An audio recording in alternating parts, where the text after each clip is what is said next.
Well, economically and pretty much in every other way, we are living in broken Britain, and increasingly people know it. But just have a little think about the economics of the situation. Taxes up to a post-war high, debt exploding, debt repayments becoming unsustainable,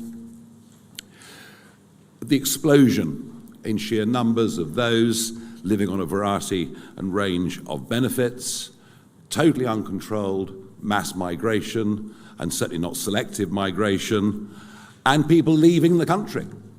Not just the long-doms, but wealthy big taxpayers, young entrepreneurs leaving the country. It's a pretty grim situation. And that was all under the Conservative Party. But now we have a Labour government, and we have 8 very long days to go until the budget. I say long days because it just seems to go on forever and ever, and we get a brief or a leak of one kind, and then it's denied. And frankly, no one quite knows exactly what details will be in the budget, but there are a couple of things that we can predict, I think, with a very high degree of accuracy. The first is this budget, like the last one, will be an attack on aspiration, an attack on alarm clock Britain, an attack on those who get up in the morning. This budget will do nothing for the 5.6 million very brave men and women who act as sole traders or run their own businesses, without which the British economy, frankly, would grind to a halt. And I think we can say with some confidence that this budget will be very, very good for those who don't want to work and want to live on benefits, which is very different to a civilized society looking after those that are unable to look after themselves.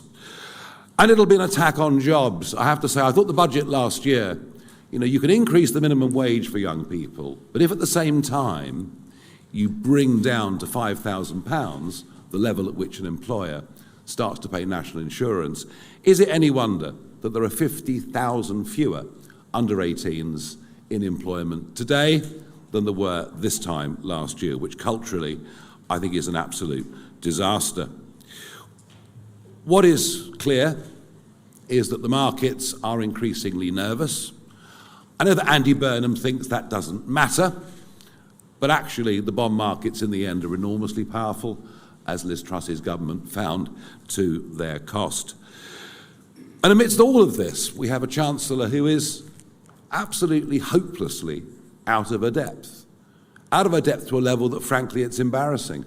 It was Lee Anderson that called her Rachel from accounts during PMQs some time ago, and that really stuck. Although Lee now says he feels sorry for her on a human level, and actually, I think we can all understand that.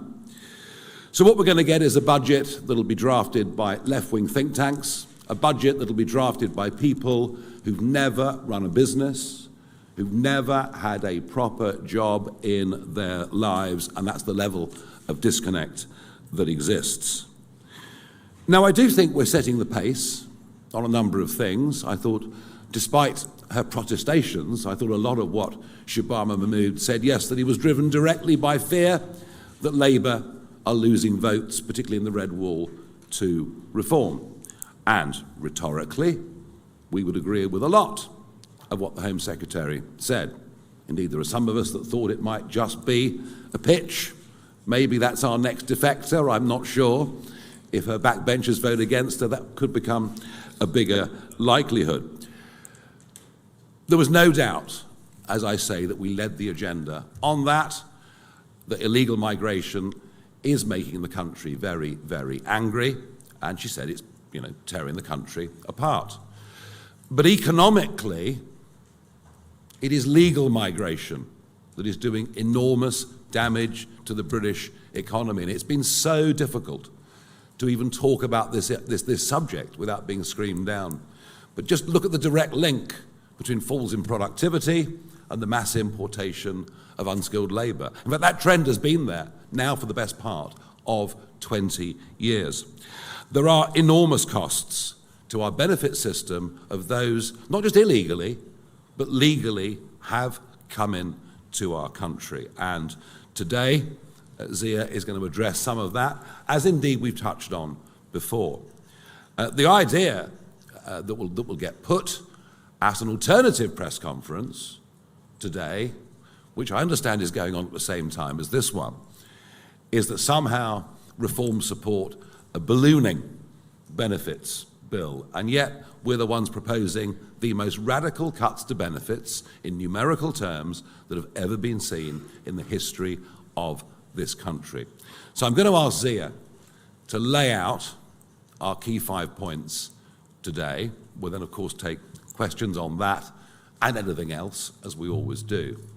But I want you to bear in mind, with all the numbers that Zia is about to give you, these are before the Boris wave, before the Boris wave begin to become eligible. And for everything the Home Secretary has said about extending the number of years you have to be in Britain to qualify, whether it's for ILR, whether it's for benefits, I don't see any changes happening to the Boris wave, and those numbers will start to hit by the end of this year, predicted by some think tanks to perhaps be one of the single biggest economic mistakes this country has ever made in its history.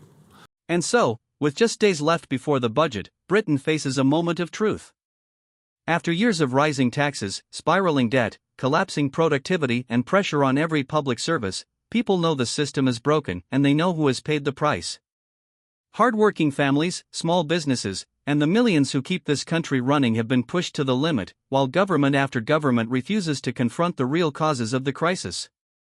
What's been set out today is simple: targeted reforms that could save £25 billion this year, money that could protect jobs, prevent tax rises, and put the British people first. Yet instead, we're facing a budget that punishes aspiration and rewards a system that's already failing. The choice is now in the Chancellor's hands. This budget will show exactly where the government stands and exactly who they stand with. So the question is, will Rachel Reeves finally put British workers and taxpayers first, or will Britain be asked to pay the price once again? Let us know your thoughts in the comments below. Don't forget to like this video, subscribe to our channel for more in-depth political commentary, and hit that notification bell so you don't miss our next deep dive into the world of power and politics.